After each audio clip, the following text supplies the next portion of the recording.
સીતારામ બધાઈને કાયમ નવી નવી વાતો કરીએ આપણે. આજે કંઈક અલગ જ વાત કરીએ પુનર્જન્મ વિશે.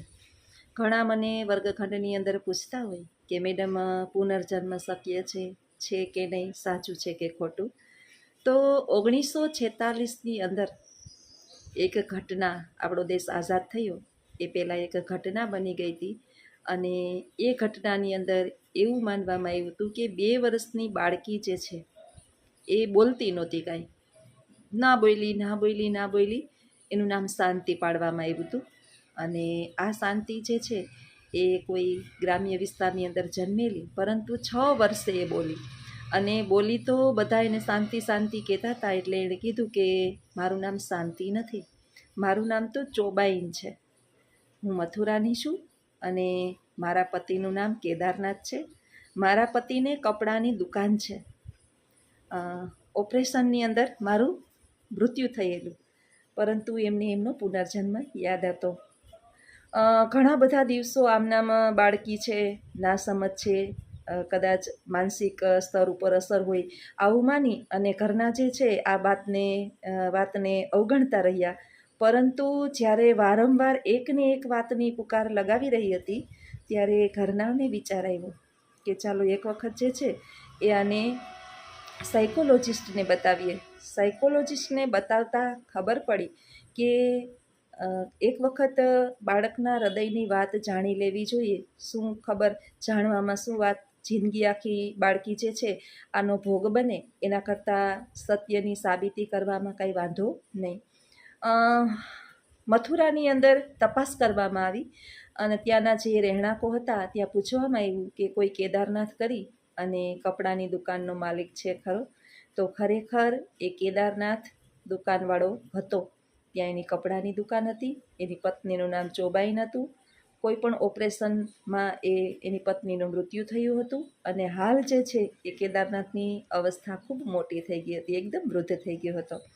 6 વર્ષની આ શાંતિ જે પોતાને ચોબાઈન બતાવતી હતી, જે મથુરાનું રહેવાસી છે એમ કહેતી હતી, એને જ્યારે મથુરામાં લઈ જવામાં આવી અને થોડેક દૂર હતી એના જે દુકાનથી, ત્યાં એણે પોતે જાતે જ નાની અમથી છોકરીએ પોતે જ રસ્તો ગોતી લીધો. એની દુકાને પહોંચી, એના ઘરની અંદર પહોંચી. ત્યાં કેદારનાથને બેસાડી અને એવું ખોટું બોલવામાં આવ્યું કે આ કેદારનાથનો મોટો ભાઈ છે. એટલે છોકરીએ તરત જ કીધું કે ના, એ ખુદ કેદારનાથ છે, એનો મોટો ભાઈ નથી. એ ઉપરથી નક્કી કરવામાં આવ્યું કે ખરેખર એનો પુનર્જન્મ છે. આ શાંતિ, જેનું નામ પાડવામાં આવ્યું હતું ચોબાઈનનું, પુનર્જન્મ છે અને ફરીથી એ પાછી શાંતિ તરીકે જન્મી છે. ત્યાર પછી આ 1946ની વાત છે, જ્યારે આપણો દેશ આઝાદ નહોતો થયો અને આ સત્ય ઘટના છે. ત્યાર પછી જે છે એ એવી ઘટના બની કે એણે પોતે કીધું ઘરની અંદર કે મેં આ જગ્યાએ પૈસા રાખેલા, આ જગ્યાએ પૈસા રાખેલા. એમ પોતે જ્યાં જ્યાં મૃત્યુ પહેલાં પૈસા રાખેલા હતા એ પૈસા કાઢી અને એણે બધાને બતાવ્યા. ત્યારે ખરેખર સાબિત થઈ ગયું કે એ દીકરીનો પુનર્જન્મ થયેલો છે. અને ત્યાર પછી એ સમયે ગાંધીજીને આ વાતની ખબર પડી. એટલે ગાંધીજીએ 15 જણાની એક કમિટી બેસાડી. એના વિશે બધું રિસર્ચ કરવામાં આવ્યું અને અંતે સાબિત થયું કે એ ચોબાઈન ખરેખર ચોબાઈન હતી, એ કેદારનાથની પત્ની જ હતી અને જે ફરીથી શાંતિ તરીકે જન્મી છે એનો પુનર્જન્મ છે. તો મિત્રો, પુનર્જન્મ શક્ય છે. પુનર્જન્મ તો થાય જ છે. મનુષ્યનો આત્મા વયો જાય છે અને એ કંઈ ટકી રહેતો નથી, એ ક્યાંક ને ક્યાંક જન્મે છે. હાલની અંદર જ એક ઘટના બનેલી કે એક રાજેશ કરીને બાળક જન્મો. જન્મતાની સાથે જ 2 વર્ષનો થયો એટલે બાળક બોલતા શીખી જ જાય છે. એટલે એ રાજેશ, એનું નામ પાડવામાં આવ્યું, પરંતુ બધા એને રાજેશ કહેતા. એટલે એણે કીધું કે બોરીવલીની વાત છે, મુંબઈ બોરીવલીની વાત. એટલે એણે કીધું કે મારે રેડિયોની દુકાન છે, રેડિયોની મારી દુકાન છે. કઈ ગામડાનું નામ લીધું એ બહુ આમાં ખુલાસો કરવામાં લેખની અંદર આવ્યો નહોતો, પરંતુ બોરીવલીની આ ઘટના છે એવો ઉલ્લેખ આપેલો છે. અને એણે કીધું કે મારું નામ રાકેશ છે, મારી રેડિયોની દુકાન હતી અને હાલમાં પણ હજી છે. ઘણા બધા એના પણ વાદ વિવાદો અને વિરોધો થયા. નાના બાળકનું કોણ માને? પછી એને ત્યાં પોતાના જન્મ સ્થળ જગ્યાએ લઈ જવામાં આવ્યું. ત્યાર પછી આ નાનો અમથો 4-5 વર્ષની ઉંમરે એને લઈ જવામાં આવ્યો ત્યારે આ બાળકે પોતાના રેડિયાની દુકાનને શોધી લીધી.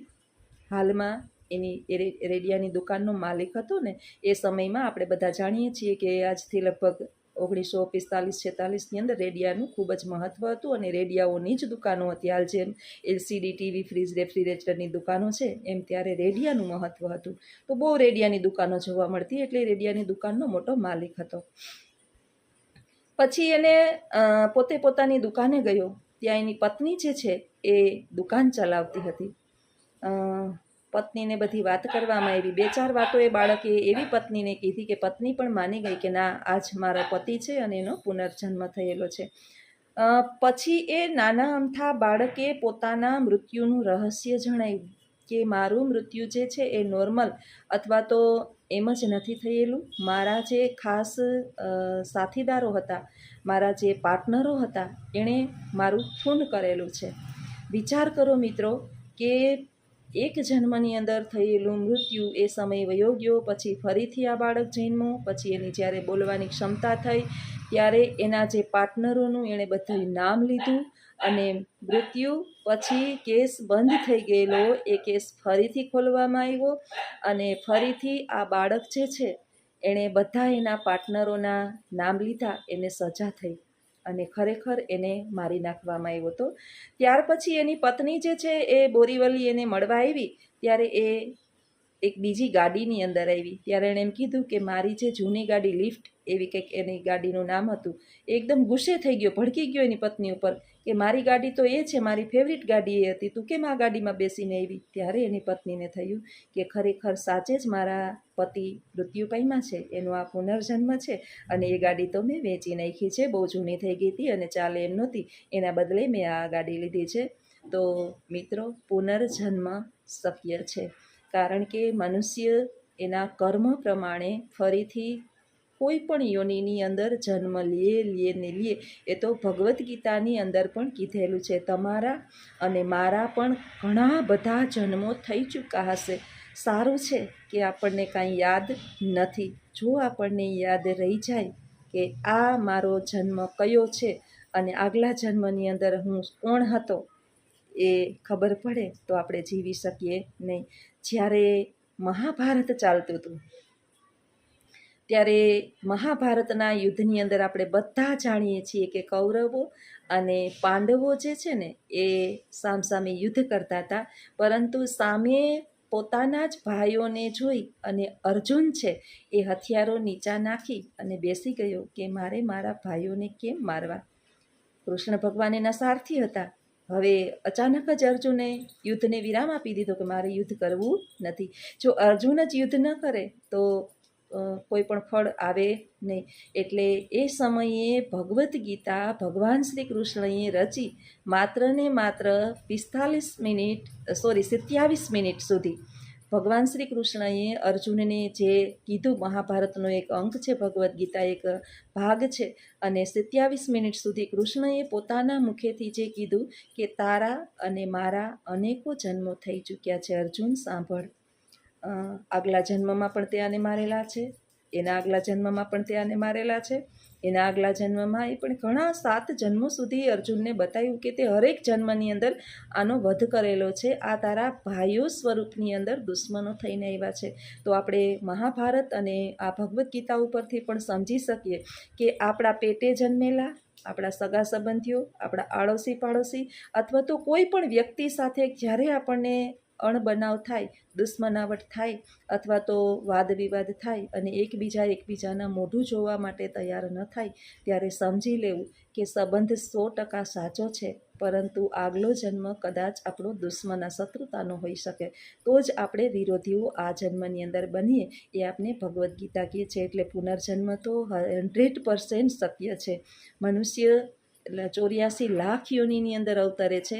એમાં આપણા સદનસીબે, આપણા પાપ અને પુણ્ય આધારિત આપણો જન્મ નિર્ધારિત થાય છે અને આ જન્મને આપણે યાદ નથી આવતો એ બહુ જ આપણા માટે સારું છે. અને જો આપણો પુનર્જન્મ આપણને કદાચ યાદ રહી જાય તો આ વર્તમાનની અંદર જીવવું આપણને ખૂબ અઘરું થઈ પડે. આપણે બધા જાણીએ છીએ કે આપણી આગળ ભૂતકાળની ઘણી બધી એવી ઘટનાઓ આપણી સાથે બનેલી હોય, એ ઘટનાઓ પણ આપણે વર્તમાનમાં જીવવા દેતી નથી. તો જો વિચારો કે પુનર્જન્મ આપને યાદ હોય તો આપણે કઈ રીતે જીવી શકીએ. એટલે ભગવાને બધું બહુ સારું કર્યું છે.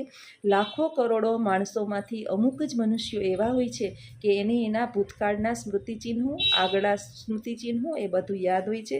અને આજે મેં તમને આવી 2 ઘટનાઓ કીધી કે એક જે છે શાંતિ નામની જે નાની દીકરી 6 વર્ષે માંડ માંડ બોલવા શીખી હતી, અને બોલતાની સાથે જેણે કીધું કે મારું નામ શાંતિ નથી, ચોબાઈન છે, અને મારો પતિનું નામ કેદારનાથ છે, અને કપડાની દુકાન છે, અને સાબિત થઈ ચૂક્યું. અને રાજેશ નામનો બાળક જન્મો 2-3 વર્ષે એ પણ બોલવા માંડ્યો અને કીધું કે મારું નામ રાકેશ છે અને મારે રેડિયાની દુકાન છે, મારી પત્ની અત્યારે એની પત્ની ચલાવતી હતી ત્યારે. તો આ બધું જે સાબિત થઈ ચૂક્યું છે, અને આ કાંઈ હવામાં ઉડતી વાતો નથી. આના વિશે તમે સર્ચ કરો તો એ તમને મળી જાય. અને એના વિશેના લેખો પણ લખાયા હતા. 1946ની આ વાત હતી, અને એના વિશે કમિટી પણ બેઠાડાઈ હતી, અને આ વાત સાબિત થઈ ચૂકી હતી. તો મને નવું નવું જાણવાનું અને નવું નવું બધું વાંચવાનો બહુ શોખ. એને કારણે આવા ઘટનાઓ અથવા તો આવી જે હકીકતો બને છે એના વિશે હું જાણી શકતી હોય. તો આજે મેં તમારા સુધી પણ પહોંચાડ્યું કે પુનર્જન્મ 100% શક્ય છે. બસ આપણને યાદ નથી કે આગલા જન્મની અંદર આપણે શું હતા, અને એ બાબત આપણા માટે ખરેખર ખૂબ જ સારી છે. જો આવા જ મારા વિડીયો તમને ગમતા હોય તો 100% કમેન્ટની અંદર જણાવજો, અને આજની વાત તમને કેવી લાગી એ પણ ચોક્કસ જણાવજો. આવજો. સીતારામ. સીતારામ બધાયને. બાપા બેહી ગઈ. આખી રાત પૂરું નથી. હમણાં બા છે ને તોફાને ચડ્યા 2 દી થયા. આજે શાંતિ પાછી લઈ લીધી. 2 દિવસ ન હુવે એટલે 3જે દિવસે શાંતિથી બેસી જાય.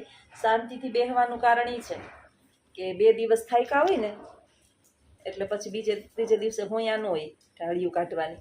આ શરીર છે થાકી જાય, આપણી થાકે તો ગઢાવનું તો થાકે ને. અત્યારે માથે હાથ રાખીને બેઠા છે. નીંદર આવે? નીંદર આવે? તો કહીને નવરાવ્યા સવારના પોરમાં. આખા રાયડું નાખતા નથ નાવું.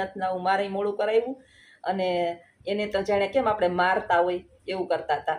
હજી તો આવીને પૈકડા, અને મેં કહ્યા એકદમ ડૂચોથી કહવા પડે એવી જ પરિસ્થિતિ કરી નાખે. કંઈક તો બા જે છે ને ગરમ પાણી તો કરીએ પણ તોય ગઢા માણસ છે ને એને ઠંડી બહુ લાગે અત્યારે. હવે તેના કાંઈ હાડકા સિવાય કંઈ છે જ નહીં. એક બેન કમેન્ટ કરતા હતા, ખબર નહીં મને બહુ યાદ નથી કોણે કમેન્ટ કરી હતી, એ કે ભગવાન છે ને બાને મોકલીને ભૂલી ગયા છે. કદાચ મને હવે તેવું જ લાગે છે. ટિકિટ પાછી દીધી કે નથી ખબર નથી. હવે આવશે તો ખરી ચોક્કસ. ક્યારે ટિકિટ આવે એ ખબર નહીં. ભૂલી ગયા, હુઈ ગયા. જોઈએ ત્યારે હું છે ને જો બાજુમાં બેઠી બેઠી વાતું કરું છે ને બાજુમાં બેઠીશ તોય મોઢું હતાડી દીધું છે. પાસે બેહીએ ને એટલે તરત જ મોબાઈલમાં સીતારામ, રામ લક્ષ્મણ જાનકી આખું મોઢે બોલતા. ને હવે તો સીતારામ બોલે ને તોય બિચારા ઓલા થતા હોય. થોડીક વાર હવે એકલા રેઢા નથી મુકાતા. બધું છે ને 4 પગે દોડી અને ખેંચીને પાડે. ક્યાંક જાવું હોય ને તોય વિચાર કરવો પડે આપણે. હમણાં લગ્ન છે મારા દેરની છોકરીના, તો 2 જણાએ નક્કી કર્યું કે એક ટાઈમ તમે જાજો ને એક ટાઈમ હું જઈશ. એટલે 2 ને હારે આવીને પોરબંદરમાં છે એટલે ચિંતા નથી. મારો તો વારો આવશે તો આવશે, નહીંતર ભાઈ છે એનો કાકો મોટો બાપ થાય એટલે એને જવું પડે. દેરની છોકરીના છે જવા. હવે છે ને પેલા બાને હું લઈ જતી બધી, પણ હવે એ બેહી ચાજી વાર હકે નહીં. પછી ટોયલેટ બાથરૂમના પ્રોબ્લેમ થાય. ત્યાં ક્યાં આપણે ઘડીએ કપડાને બધું ભેગું લઈને જવું, અને ક્યાંક એના કરતાં તો ના જવું સારું. એટલે એક જણાને તો હવે 24 કલાક બા પાસે એક જણાને તો રહેવું જ પડે, નહીંતર મેળ ન આવે. એટલે આવું છે. થોડીક વાર બેહીએ બા પાસે તો આપણે એમ થાય કે એને મજા આવે. પણ હમણાં આજ તો અત્યારે બા નીંદરમાં જ છે. જો એમના માથની પેલું કરી. કાલે 2 ટાઈમ રસ ખાધો તો ખવડાવ્યો તો ખરી. રસ મને બીક લાગતી હતી. રાતે રસ ખવડાવ્યો ને તો સૂંઠ નાખી દે.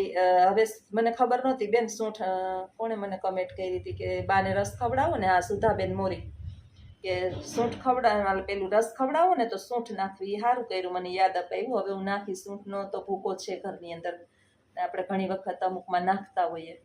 તો નાખીશ, હવે ચોક્કસ નાખીશ, કારણ કે અમુક બાબતની મને ના ખબર હોય. રસ બહુ વાટકી એક નાની, બહુ મોટો બધો વાટકો નહોતો, નાની વાટકી હેંચે તો ખવડાવી હતી. બીજું તો કાંઈ ના થાય, ડાયરિયા થઈ જાય, ઝાડા થઈ જાય, પણ બહુ વાંધો નહોતો આવ્યો. 2 ટાઈમ ખવડાવ્યો હતો તોય. બાને છે ને રસ બહુ જ ભાવે, પહેલેથી જ કેરી બહુ ભાવે બાને. ધારે ને તો બા 4-4, 5-5 વાટકા પહેલાં ખાઈ જતા, પણ કોઠો સારો એટલે કાંઈ પ્રોબ્લેમ ન થતો. પણ અત્યારે હવે આપણે થોડુંક દેતા બીક લાગે.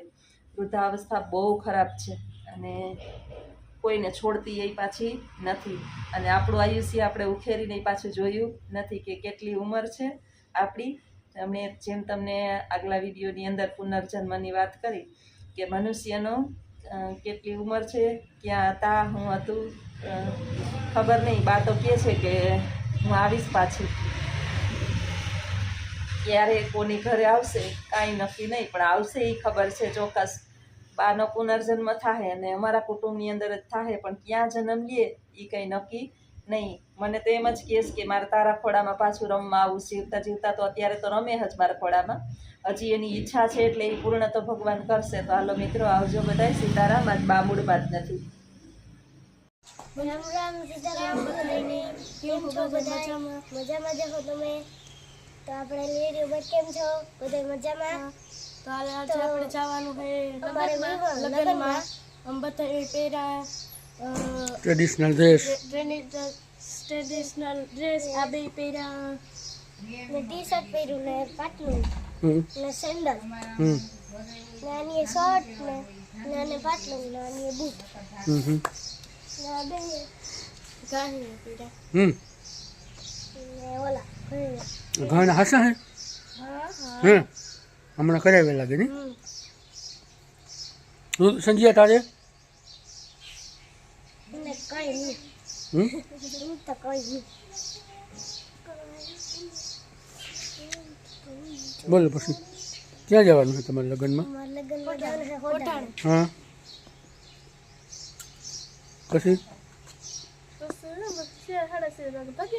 હમ કાલે તો બાયણો હમ પૂરો. વચમાં ઊભી જા. વચ્ચેમાં તો ઊભી ગયો. અહીંયા ઊભી જા સંજ્યા. હા સંજ્યા રુદ્રન પાછળ. હા તો આજે એન્જોય કરવાના. હા એન્જોય કરશું ને. ખુશીને તમારી બિચારીને મજા નથી. હે આરુષી આવે જો. અરે આ હે આરુષી. બોલતા સંજય. સંજીવ, હમ આ ખુશી, આ રુદ્ર, હમ. ઓલી હે વિષય હમ અને આ હે આરુષી. હમ